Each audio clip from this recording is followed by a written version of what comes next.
ભગવાન શ્રી કૃષ્ણ વૃંદાવનમાં સરસ મજાનો નિવાસ કરે છે. એ જ સમયે બન્યું એવું, ગાયો જ્યારે યમુનાજીમાં જળ પીવા ગઈ ને તો બધી ગાયો જળ પીવે ને તરત મૂર્છિત થઈ જાય છે, બેભાન થવા લાગી. ભગવાન શ્રી કૃષ્ણ પાસે સમાચાર આવ્યા કે બધી ગાયો મૃત્યુ પામવા લાગી છે. કૃષ્ણે આંખ બંધ કરીને જોયું, ઓહો, યમુનાજીના ધરાની અંદર કાળિય નાગ પડ્યો છે અને કાળિયા નાગના વિષથી યમુનાજીનું જળ જે છે ને એ દૂષિત થઈ ગયું છે. પછી તો ભગવાન શ્રી કૃષ્ણ યમુનાજીના ધરાની અંદર જાય છે. યમુનાજીમાં ધરામાં ગયા ભગવાન શ્રી કૃષ્ણ. ભાગવતમાં તો ક્યાંય નથી લખેલું, પણ નરસિંહ મહેતા એવું કહે છે, ભગવાન શ્રી કૃષ્ણ યમુનાજીના ધરામાં આવ્યા તો કાળિય નાગ સૂતો હતો, પણ નાગ પત્નીઓ બધી ભેગી થઈ અને કનૈયાને કહે છે, અહીંયા શું કામ આવ્યો? અમારો ધણી જાગશે ને તો તને જીવતો નહીં મૂકે. કનૈયાએ કીધું, હું આવ્યો નથી, મથુરા નગરીમાં જુગટું રમતા નાગણ સિંહ સજહારીયો, રમતા રમતા અહીંયા આવી ગયો છું. કનૈયાએ બે હાથ જોડીને બધી નાગપત્નીઓને કીધું, તમારા ઘરવાળાને જગાડો. તો કે એને ન જગાડાય. નાગપત્નીઓ જ્યારે નથી જગાડતી ત્યારે શ્રી કૃષ્ણ વારા ઘડીએ કહેવા લાગ્યા. નાગપત્નીઓ કહે છે, લાવો હવે જગાડીએ. બધી નાગપત્નીઓ ભેગી થઈ પોતાના ધણીને જગાડે છે. બધી નાગપત્નીઓ ભેગી થઈ પોતાના પતિના નાગના કાલિયા નાગના પગ દાબ્યા, ચરણ ચાપી મૂછ મરડી. મૂછ મરડી એટલે શું ભાઈ? તો કે પોતાના પતિના વખાણ કર્યા. બધી નાગપત્નીઓ ભેગી થઈને જગાડે છે ને કાલિયા નાગ આમે જો લખેલું છે, જેવો કાલિયા નાગ જાગ્યો ને આંખ ખોલી જોયું તા તો સામે કનૈયો, તા તો એટલો બધો ક્રોધિત થયો. કાલિયા નાગ પોતાના મુખમાંથી જ્વાળા છોડવા લાગ્યો. આ જ્વાળાથી બચવા માટે શ્રી કૃષ્ણે છલાંગ મારી અને કાલિયા નાગના મસ્તક ઉપર કનૈયો ચડી ગયો. કાલિયા નાગને ઘણી બધી ફણાઓ હતી, એક પછી એક ફણા ઊંચી કરતો જાય કાલિયા નાગ. શ્રી કૃષ્ણ જોરથી પગ મારે, એક ફણા ઊંચી કરે તો વળી ન્યા પગ મારે. એટલી બધા પગ માર્યા કૃષ્ણએ કે કાલિયા નાગના મુખમાંથી ધીરે ધીરે લોહી નીકળવા લાગ્યું. ભગવાન કૃષ્ણને એમ થયું, બહુ પગ માર્યા, હવે નથી મારવો, લ્યો.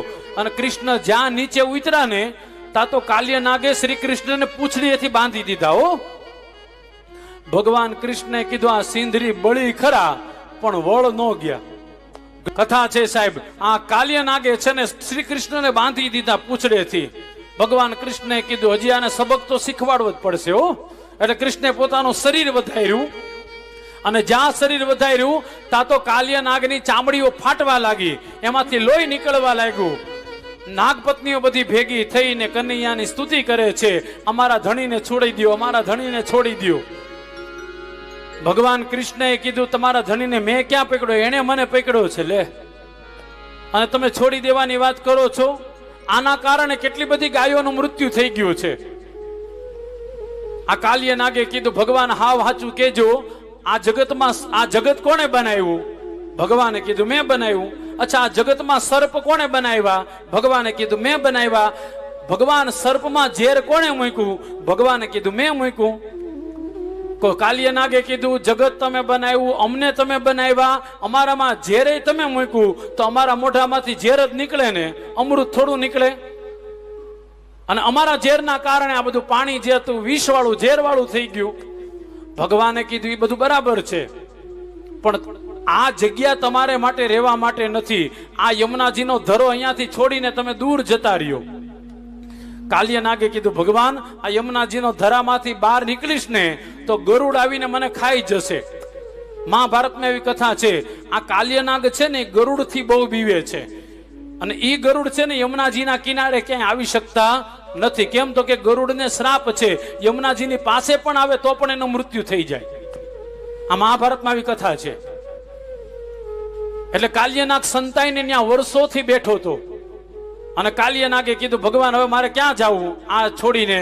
ભગવાને કીધું કાલિયા નાગને, એક કામ કર, રમણ બેટની અંદર કાક ભૂષુંડી કથા કરે છે, અને હે કાલિયા નાગ, તમે ત્યાં જતા રહ્યો. અને પછી તો ભગવાન શ્રી કૃષ્ણ છલાંગ મારી કાલિયા નાગના મસ્તક ઉપર ચડી ગયા અને ભગવાન સરસ મજાનું નૃત્ય કરવા લાગ્યા. નૃત્ય કરતા કરતા કરતા કરતા કાલિયા નાગ ધીરે ધીરે ધીરે પાણીની ઉપર આવવા લાગ્યો. અને આ બાજુ જેવા ભગવાન આવ્યા, સમસ્ત વ્રજવાસીઓ ઠાકોરજીને સ્વાગત કરે છે. ભગવાને બધાને આશીર્વાદ આપ્યા. કાલિયા નાગ ત્યાંથી જતો રહ્યો.